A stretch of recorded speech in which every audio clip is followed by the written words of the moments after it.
everybody. Welcome to our Saturday chat. Saturday chat. Sat chat. Sat chat. Drat, I'm without a cat. Glad you joined us this week. Always glad. Talking about the song we're going to do tomorrow for the Sunday shout out. Yep. Which is, here's the reveal. It's, well, if you read the title of this video, then you know. or tomorrow's video, then you already know. But it is Angel by Sarah McLachlan. Yep. Mega hit in the 90s. Yeah. Released in 97, I believe. Yeah. So we had our Sarah McLachlan phase where we listened to quite a bit of her music in that era too. Yep. So we're very familiar with the song. Even then I think she also performed the song with Santana when he was kind of at that height of like performing with other when he was doing like Smooth. What was the Supernatural? Supernatural was the name of that. Yeah, so it's I would say that it's probably an often misunderstood song, or maybe people don't identify the actual meaning of what it was written about. Well, we've talked a lot about the stories we tell about songs, and I think that the chorus separated from the verses could definitely be taken into context, like it's been used a lot in funeral songs and things like that. So I think so. And notably, this song was actually requested by some of our friends that work at one of our very favorite venues, the Bull and Thistle. Yeah. They call it the Sad Dog song. Because of Sarah McLachlan's work with ASPCA. Yeah. And I was like, they said the Sad Dog song. And I said, what? So I want to know, what I really want to know, and people are going to have to leave comments on this. Like, do you know this as the Sad Dog song? I hadn't heard it like that, and I've adopted that now for the name of the song. Sad Dog song. Like, that commercial was so played out. Like, so moving, though. The song was played a lot, but it was a moving commercial, and the song got so played out through that commercial that I kind of didn't want to hear it anymore. Well, we stepped away from it for a long time, and I think that we can do music that way sometimes. Absolutely. Overindulge. It is a great song, and you know what the song is really about. Yeah, the keyboardist for the Smashing Pumpkins died of a heroin overdose. Jonathan Melvoin? I don't know how you pronounce his last name, so that's why I said the keyboardist from the Smashing Pumpkins. Yeah. But she had been reading an article about his passing in the Rolling Stone, actually, and she identified with the weightiness of expectation and self-expectation. So not just from external sources, but from internal sources as well, and how heavy that is, and how people would seek a release from that or escapism. And she said she had not done heroin, but she had done plenty of other things in an effort to escape. Right. Exactly, yeah. So she really identified with that weightiness and the wish to escape from all the heavy of the world. And how sometimes that release that you're seeking ends badly. So, yeah. So it's really moving. And she said it actually came to, I think she had a co-writer. It came to them very quickly. And for the course of her writing, it was over about 3 hours that the song was done and dusted. The recording is very minimal. It is. It's like basically her and her piano. On the original recording, they said 3 instruments. Yeah, there was a drum machine, actually. Piano. So, the drum machine surprised me. Was it bass? It was an upright bass. I think it's performed with a bow, though, right? If I remember it right. If I'm in my head, I hear it. It's definitely bowed. Yeah. Like a droning, because you get the droning sorrowful note, which is lamentable. Cello, Yeah. We've talked about that in the past. So minimal and impacted millions of people. Yes. Yes. So I think it's interesting that you can write a song in 3 hours, record it minimally, and impact millions. Yeah, absolutely. That just goes to speak to me. That goes to speak for the true power of the music. And I would encourage anyone that hasn't heard the song in a long time. Go listen to several versions. Get buffed up on it for tomorrow so you can compare and contrast. We're going to do a acoustic guitar version. Yep. And it's going to be minimal. I mean, that's like how the shout outs are. Yeah. Sunday shout outs are. So that's how it is. But I feel like now too is time to revisit kind of our idea of the Sunday shout out, because it has evolved over the years. We've been doing this for over 10 years, and it was really your brainchild. Tell the kind folks at home, what was your initial idea for the Sunday shout out? Is how do we say hi and thank you and we see you to people that we may not see on the road, quickly or soon or often, any of those things, or maybe some of those things, or maybe also to say, hey, we see you for coming out and seeing us, different things, interacting with our community, so it developed from that. And the original idea has always been to keep it more of a stripped down, less produced sound than an album would be. Purposefully, yeah. Mm-hmm. And some people, they want to hear that produced sound on every song. Right. But then this idea is more of like, hey, minimal effects, minimal production, something similar to what it might sound like if you were sitting in the room with us. Right. Well, it's evolved a lot from the inception, because I remember having to stand closer to the camera and we would stagger each other. We would use one microphone and try to mix by standing closer or further away from the microphone. But then as we evolved and started to embrace the technology of it, I think that, well, first of all, if you sing or record into a microphone, one of the production things that a lot of people don't realize is that the effect of the room, because the room makes an effect, like our room has a sound. Yes. So when you talk to somebody, like we're speaking here, or if we're singing here and the microphone is somewhat away from you, it picks up more of the room. However, if you're doing like a close mic technique where you're singing right into the microphone, then all the effect of the room is gone, and it's like singing into a vacuum.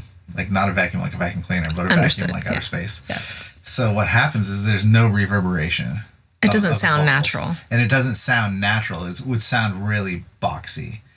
So one of the things... And flat, right? It sounds not like pitch-wise, but just sort of dead. Yeah, it would sound really dead, which sometimes, like, if it's a really soft song and you're whispering, then it would have minimal reverb, because almost like you're whispering somebody's ear, right? But if you're singing a song where you're belting or, singing from your diaphragm, then you would hear a lot more reflections of the room.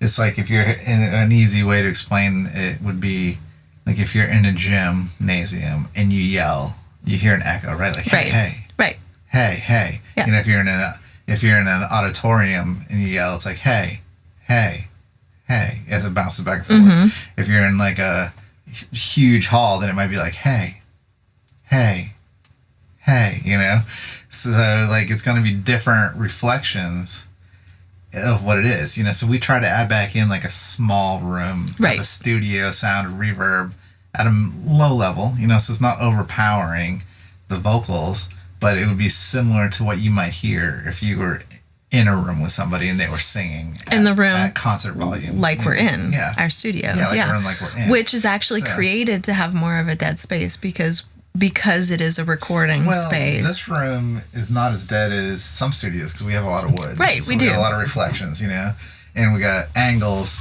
so that you don't end up with what they call standing waves where things bounce back and forth, right? So they kind of bounce around and create lots of reflections that smooth out over time. And that's what we're kind of going for, So as far as production value goes, like that's what we aim towards. Like maybe that's about it. Well, I think Blake, the evolution of the sound of the Sunday shout out, if you were to go back to some of those kind of Genesis recordings for this shout out, it was trial and error and homelier, maybe a little campy and enjoyable because of that. But I think the sound quality is much more true. Well, we've worked now. hard to try to get a more true, not only to your voice, but there's also things that happen that can't be averted. There's like little things like if you listen to tomorrow's shout out at the end, I say something and then there's a slight delay, like a hair second later, It's like, and because there's multiple microphones now, like we're close miking the guitar. Right. But I also have the guitar running direct. And if you notice, my microphone's a little bit off the guitar, so I don't really need to add in any reverb on it and then also like your microphone captures the guitar. So and your that vocal is like picking up the room sound of the guitar and like giving it a natural type of reverb type of feel.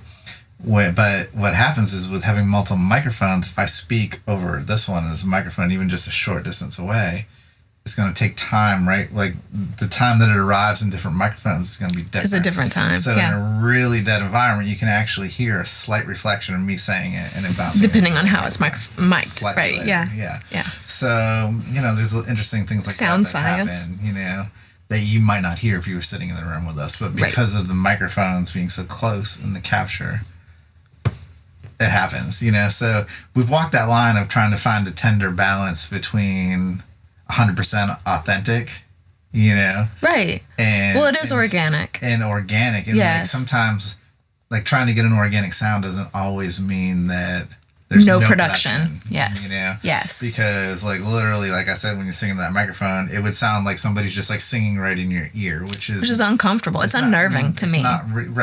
Right. So, we try to take steps to recreate right. the organic. And I know that there have been certain songs that perhaps some of the vocal reverb or some of the guitar sounds are effects. Iconic. Yeah. So we implement those, but it's to our pleasure. It's because we want to. It's because we want to give that knowledge. A memory of something that's we want to do that, and it's fun for us. So I think keeping it organic and authentic, those things are, if we're adding in the effects or whatever, it's because we want them there. Yeah. As we're enjoying them, we're having a good time with them. And it's like, it's sort of, if you don't like this week's, just wait till next week. We're going to do something different. Or look at last week's again. It'll be fun. Right. And there's a lot of offerings out there. So not every song is for everybody either. So, and that's okay. If you didn't like the song then, there's a good chance you may not like it now. Yeah. That's a thing. But there's also like the chance that you might like it now. Yeah. Because we've had a lot of people say, well, I didn't like that song, but now that I've heard you guys do it, I like it. So back to that particular, to Angel. So it being the Sad Dog song. We have new animals. They're not dogs, though. Yeah, it's crazy. We've told you guys about the cows and the chickens and the goat, and the chickens are still here. They're doing well. We're almost positive that they are roosters, in fact. So I think I learned something new. They're cockerels, which is a rooster under a year old. So that's what we're going with right now. We think that's what they are. We're not for certain. We've had a couple old people tell us that that's maybe what they think, but we don't know. Other people are still arguing, saying no, they're hens. They're ours, is what they are. They're beautiful chickens, and they're ours, is what they are. However, I'm off the point. Yes. However, last night, more cats showed up. Two cats. One, a tiny kitten that won't let us get close to it yet, but I'm putting out food and water for it. And one loving lady cat, which we don't have around here. Was maybe the mama, but she doesn't really seem interested. Completely uninterested. In the baby. So. And their coloring's different. They came at different times of the day. They did. So there's two new cats. So sad dog song, but for cats. Sad dog song, Venmo, Sugar Lime Blue, cat food. Please help. We're being buried by gosh! Or animals. If you want to adopt a cat, this little lady is the sweetest thing and loves cuddles. If you're in the Middle Tennessee area and you need a cat, we have more than enough. Send a message. We can find you one. If you want a boy, we have boys. We got plenty. If you want a female, we have a female. That's cuddly. She's so sweet. She wants cuddles. We have a baby, maybe. But once we get a hold of it, yeah. Oh my goodness. So the farm adventures continue. So strays this year and counting: 3 cows, 2 chickens, 1 goat, 3 cats? 3 cats. 3 cats, because we had Tuxedo. Tuxedo showed up. And 2 last night. Yep. So that brings our total cats to no 8 dogs now. yet this year, and hopefully none, because dogs are hard to rehome. No, we have, we got some folks that they seem to catch all the dogs. They're over a couple counties over. I think they have 8 dogs now that they're fostering because they just keep showing up. Yeah, so we're at 8 cats, they're at 8 dogs. 8 cats. So, like I said, Venmo, sugarlimeblue.com. Or if you need a cat. The money is going to go to cat food, or rehoming, or spade and neutering, something. Yeah. Also, let us know, is it the sad dog song? Is it the sad dog song? Does everybody else call it that? And homework, check out the original. Angel. Sarah McLachlan, Angel. We'll see you tomorrow with our version. Yeah. Hopefully you like it. Make sure you like, comment, subscribe, and we'll see you tomorrow. Yeah, we'll see you tomorrow. Thanks for joining us. Thanks for joining us. Hey friends, Ashley of Sugar Lime Blue here. I wanted to draw your attention to something we've started doing on our Facebook. We've been featuring one of our special Sugar Lime Blue tie-dye t-shirts weekly. Here's an example of one of them. You guys seem to be enjoying this, so we're going to keep it up for a little while. So make sure you're looking for us on Facebook with our special weekly Sugar Lime Blue tie-dye t-shirts.